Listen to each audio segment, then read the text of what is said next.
వరుస సెలవుల నేపథ్యంలో యాదాద్రి శ్రీలక్ష్మీ నరసింహస్వామివారి ఆలయంలో పెరిగిన భక్తుల రద్దీ, అధిక సంఖ్యలో స్వామివారి దర్శనానికి భక్తులు తరలివచ్చారు. స్వామివారి ధర్మ దర్శనానికి 3 గంటలు సమయం, ప్రత్యేక ప్రవేశ దర్శనం గంటన్నర సమయం పట్టింది. భక్తుల రద్దీ దృష్టిలో ఉంచుకొని ఎలాంటి అసౌకర్యం కలగకుండా పూర్తిస్థాయి ఏర్పాట్లు చేపట్టినట్లు ఆలయ ఈవో భాస్కర్రావు తెలిపారు.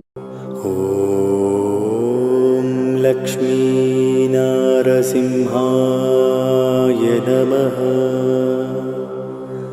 పిల్లాపాపలతో కుటుంబ సభ్యులతో కలసివచ్చిన భక్తులు స్వామివారి దర్శించుకుని మొక్కులు చెల్లించుకున్నారు.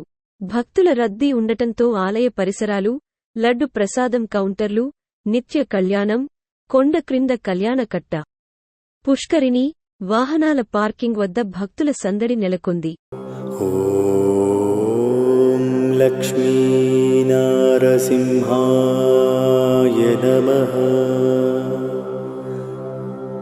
ఓం లక్ష్మీ నరసింహాయ నమః. ఆలయ ఈవో భాస్కరరావు ప్రసాదం తయారీని పరిశీలించారు. ఓం లక్ష్మీ నరసింహాయ నమః. అదేవిధంగా కొండకింద మల్లాపురం గ్రామంలో గల గోశాలను సందర్శించి గోవుల సంరక్షణ గురించి పలు వివరాలు అడిగి తెలుసుకున్నారు. బోర్ ఎక్కడ ఉంది సార్? ఆ బోర్ ఎప్పుడు 24 అవర్స్ వస్తుంది సార్. ఆవులు జాగ్రత్త అండి.